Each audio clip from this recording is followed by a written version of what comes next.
मीठे और मधुर नाम में आप सब श्रोताओं का स्वागत करते हैं।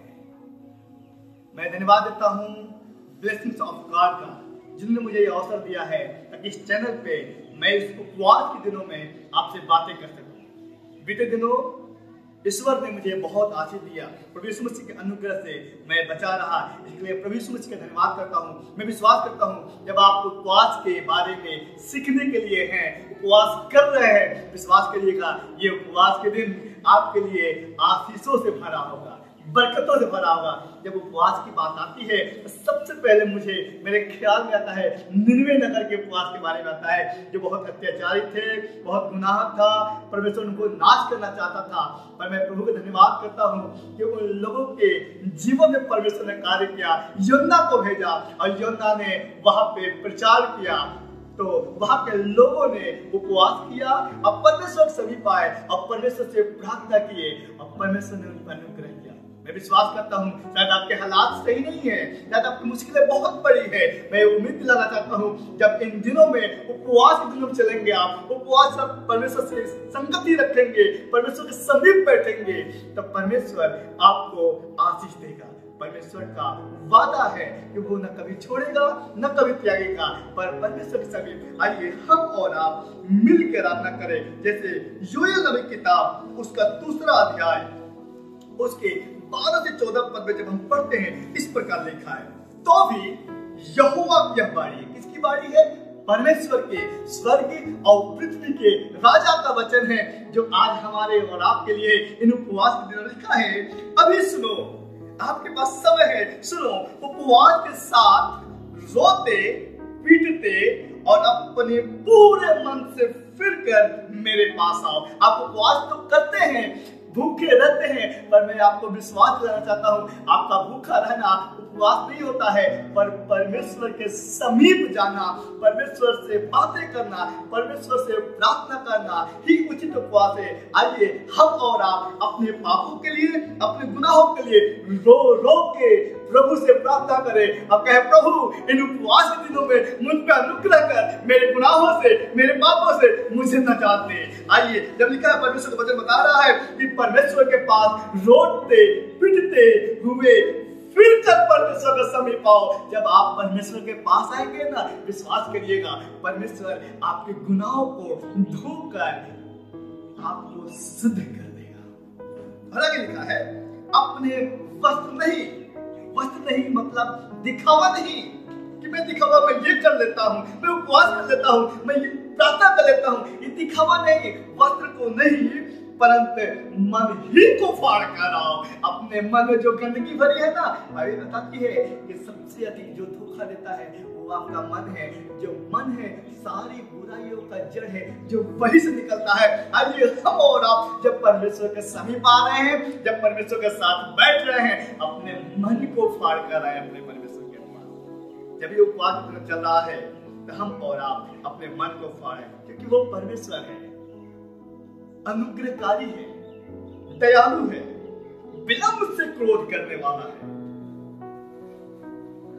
आगे लिखा है, क्या जाने फिर कब पछताए और ऐसी आशीष दे जिससे यहोवा तुम्हारे ऊपर अनुग्रह करे।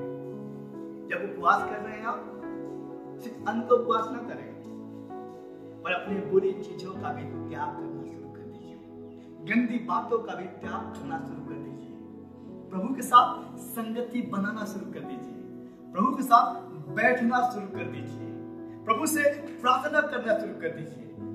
जब परमेश्वर का वचन पढ़ेंगे तो लिखा है, जब तुम उपवास करो ना, तुम्हारे चेहरे बने ना रहे, पर तुम्हारा उपवास की बातें कोई जानने भी ना पाए, कोई ना जानने पाए तुम उपवास से हो, तुम प्रार्थना में लौलीन हो, पर अपने कर्तव्य को पूरा करते हुए परमेश्वर को ज्यादा से ज्यादा समय दे, परमेश्वर के समीप बैठे, परमेश्वर की सुने, परमेश्वर से बातें करें।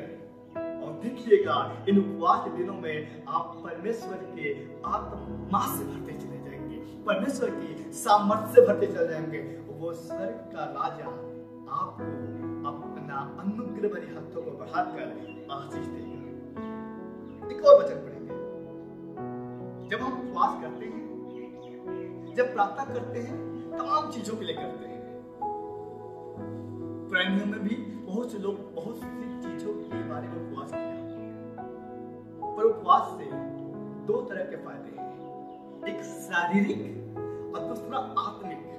तो अपनी तमाम मुश्किलों को बताते हैं। डॉक्टर साहब पेट दर्द कर रहा, डॉक्टर साहब पेट में बहुत सारी प्रॉब्लम है, तो डॉक्टर साहब बताते हैं कि क्या आप किसी दिन उपवास करते हैं, भूखे रहते हैं?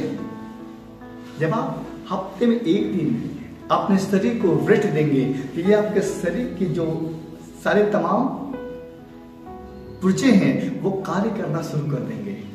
सही तरीके से लीवर काम करेगा, सही तरीके से किडनी कार्य करेगा। हर एक जो पेट में परेशानियां है ना, इन्हीं चीजों से होता है। और दूसरी, आत्मिकता में बढ़ सकते हैं आप, परमेश्वर की समीप जा सकते हैं। भूखे रहने से नहीं, पर त्याग करने से, गंदी चीजों को, गंदी बातों को, गलत तमाम चीजों को त्याग करने से आप परमेश्वर के समीप जा सकते हैं। मेरी दुआ है, जब परमेश्वर का वचन बताता है 34 अध्याय, मैं हर समय यहोवा का धन्य करूंगा, अब मेरे मुख से उसकी स्तुति निरंतर निकलती रहेगी।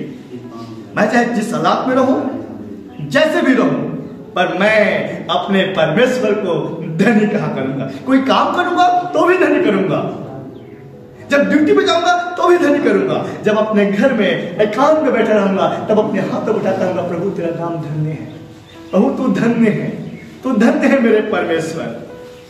ऐसा करके देखिए, इन उपवास के दिनों में ये 40 दिन जो आपके लिए मिले हैं, आपको परमेश्वर के समीप जाने के लिए मिले हैं, ताकि 40 दिन के बाद भी आप परमेश्वर के समीप सदैव बने रहे। आइए, इन उपवास के दिनों में बहुत ही बरकतों से भरा है। मूसा परमेश्वर के समीप गए और उनका चेहरा प्रकाशमान हो गया, और जब उतरे तो लोग बातें कर रहे थे, लोग कहने लगे कि अपने चेहरे पे कपड़े डाल ले, क्योंकि तेरे चेहरे जो रोशनी के लिए उसका हम सामना नहीं कर पा रहे हैं।